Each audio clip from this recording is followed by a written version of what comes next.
Halo semuanya, selamat datang di channel Setelah Tanda Tanya. Pada penjelasan kali ini, kita bakal ngebongkar satu fenomena yang jujur aja pasti pernah kita alami semua. Ya, kita bakal ngomongin soal kegelapan. Kenapa sih manusia itu dari sananya udah takut banget sama gelap? Kita bakal telusuri alasan ilmiahnya, sejarahnya, sampai ke mitos budaya yang udah mendarah daging di dalam diri kita. Coba deh kalian bayangin situasi ini. Kalian lagi di kamar tidur sendiri. Tempat yang paling familiar, paling kerasa aman buat kalian.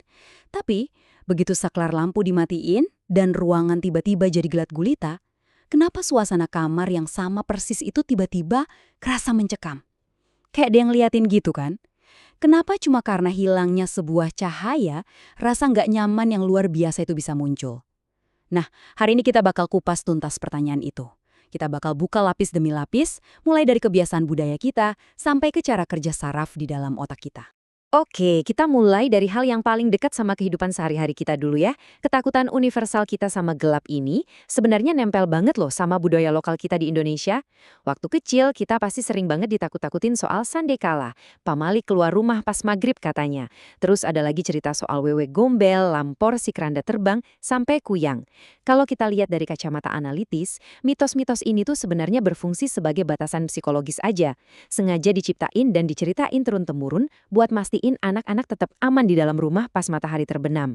Dan cara paling ampuh buat bikin anak nurut ya dengan manfaatin rasa takut alami kita sama kegelapan tadi. Bagian pertama, warisan leluhur purba. Sekarang, mari kita mundur jauh ke masa lalu buat cari tahu dari mana asalnya rasa takut alami ini. Secara biologis, perangkat keras manusia itu dirancang dengan penglihatan malam yang payah banget kalau dibandingin sama predator mamalia lainnya. Ingat loh, di masa purba itu kita bukan makhluk yang ada di puncak rantai makanan, kita ini mangsa. Dan asal kalian tahu, rasa takut sama gelap itu bukan berarti kita lemah mental. Itu justru insting bertahan hidup, sebuah fitur evolusioner yang disebut ketakutan yang dipersiapkan atau prepared fear. Buktinya gini, ada sebuah studi klinis soal pola serangan singa di Tanzania, dan hasilnya nyatat kalau serangan predator itu 60% lebih sering terjadi setelah jam 6 sore. Bayangin aja, buat nenek moyang kita dulu, gelap itu secara harfiah berarti resiko kematian yang jauh lebih tinggi. Malam hari itu murni wilayah kekuasaan predator. Jadi, sistem otak dan tubuh kita itu benar-benar dibentuk secara paksa gara-gara ancaman-ancaman tadi. Nenek moyang kita harus banget pakai prinsip mending cari aman daripada nyesal. Gara-gara mata kita nggak bisa lihat jelas pas malam, kita terpaksa ngandelin pendengaran. Dengar suara ranting patah pas gelap, itu bisa aja cuma angin, tapi bisa juga harimau kan? Otak kita berevolusi buat selalu mikir skenario terburuk kalau itu pasti harimau. Salah ngira bayangan kursi sebagai monster, itu cuma bikin malu sedikit. Tapi kalau kita sampai gagal nyadar ada ancaman nyata, nyawa taruhannya. Makanya biarpun sekarang kita tidur di kamar modern yang super aman, otak kita tetap otomatis nyalain mode waspada tingkat tinggi pas lampu dimatiin.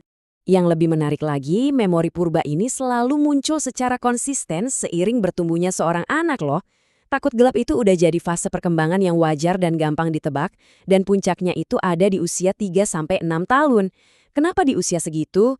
Soalnya di masa-masa ini anak-anak mulai belajar mandiri, mulai berpisah dari perlindungan orang tuanya di malam hari. Di saat yang sama, imajinasi mereka lagi aktif-aktifnya. Jadi, pas lampu ruangan dimatiin, otak mereka yang imajinatif ini mulai ngisi kekosongan visual tadi pakai proyeksi ancaman eksternal. Ya jadilah muncul wujud monster di bawah tempat tidur. Bagian 2, alarm otak dan cahaya. Gini, apa sih yang sebenarnya kejadian di dalam kepala kita pas lampu tiba-tiba mati? Kita coba masuk sedikit ke inti neuroscience-nya. Bayangin pusat ketakutan di otak kalian itu persis kayak alarm asap yang super sensitif di dalam rumah. Lewat pemindaian otak fMRI, kita nemuin fakta yang luar biasa. Pusat rasa takut di otak kita itu namanya amigdala. Nah, pas ada cahaya terang, cahaya ini secara fisik benar-benar bertindak kayak tombol off yang menekan aktivitas si amigdala ini. Cahaya juga ngasih sinyal kuat ke korteks prefrontal ventromedial, yaitu bagian otak rasional kita yang ngebisikin, tenang aja, itu di pojokan sana cuma tumpukan baju kotor kok. Tapi, begitu lampunya mati dan ruangan jadi gelap, fungsi penekan dari cahaya itu otomatis hilang. Amigdalanya langsung jadi super reaktif dan liar tanpa kendali. Akibatnya, bagian otak rasional kita kalah suara, lalu imajinasi dan ketakutan irasional langsung ambil alih kesadaran kita. Sedetik aja setelah lampu padam, di dalam kepala kita langsung terjadi pertarungan kimiawi yang hebat. Otak kita ngelepasin glutamat yang tugasnya nyalain sirkuit ketakutan dan kewaspadaan. Tapi di sisi lain, otak juga ngelepasin GABA buat nyoba nenangin sirkuit tadi. Nah, siapa yang menang di pertarungan kimiawi ini, itu sangat dipengaruhi sama seberapa banyak cahaya yang masuk ke retina mata kita. Jadi, rasa takut sama gelap itu bukan sekedar pikiran aja, tapi benar-benar proses kimia dan fisika nyata yang terjadi di dalam tubuh kita. Lanjut ke bagian 3, sejarah kegelapan. Kita geser sebentar dari biologi ke sejarah ya. Soalnya cara manusia ngerespon malam hari itu juga banyak banget dipengaruhi sama peradaban kita dari masa ke masa. Sebelum teknologi modern mendominasi, leluhur kita itu hidup di dua dunia yang benar-benar beda.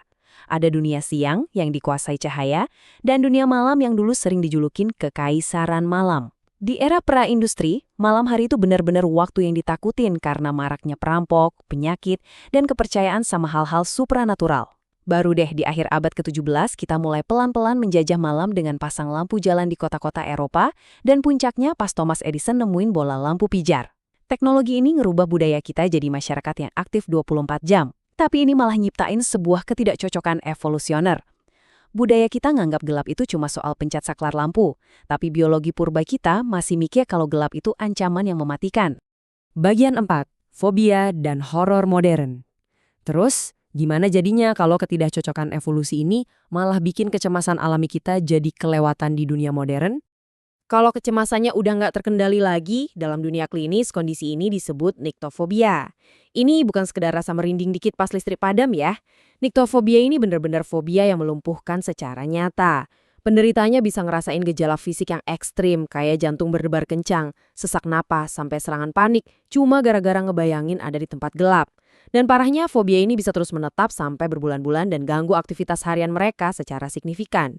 Buat orang-orang yang ngerasain kecemasan ini, solusi mereka biasanya maksa tidur pakai lampu menyala terang.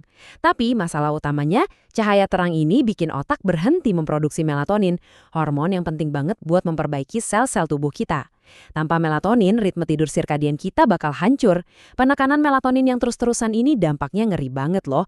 Nggak cuma bikin insomnia kronis, tapi juga ningkatin risiko obesitas, diabetes, bahkan dikaitin sama risiko kanker tertentu yang melonjak sampai 73%. Takut sama gelap ternyata benar-benar punya harga kesehatan yang super mahal. Apalagi di era digital yang modern kayak sekarang, rasa takut purba kita itu malah makin sering diretas dan dieksploitasi. Industri hiburan, film horor, sampai cerita creepypasta di internet itu bertindak layaknya predator digital. Mereka pinter banget ngeksploitasi sirkuit otak purba kita. Kalau dulu leluhur kita lari dari singa, sekarang kita malah diajak buat takut sama hantu dari dimensi lain atau makhluk supranatural. Mereka nyampurin respons biologis alami kita sama mitos kultural, memicu adrenalin dan hormon ketakutan secara buatan cuma buat hiburan sesaat. Pada akhirnya, setelah kita tahu dari mana asal mula rasa takut ini, mulai dari bayangan singa di padang sabana, pertarungan kimia di dalam otak, sampai mitos lokal yang diceritain orang tua kita, harusnya kita sekarang bisa lebih berdamai sama kegelapan. Gelap itu bukanlah sesuatu yang harus selalu kita hindari, melainkan cuma sebuah ruang alami buat kita mengistirahatkan tubuh dan pikiran. Nah, sebagai penutup untuk diskusi kita hari ini, saya mau nanya nih, apa sih mitos lokal atau cerita tentang kegelapan di daerah kalian yang paling sukses bikin kalian merinding sampai sekarang? Bagikan pengalaman kalian dan mari kita ngobrol-ngobrol seru di kolom komentar ya. Terima kasih udah belajar bareng hari ini dan sampai jumpa.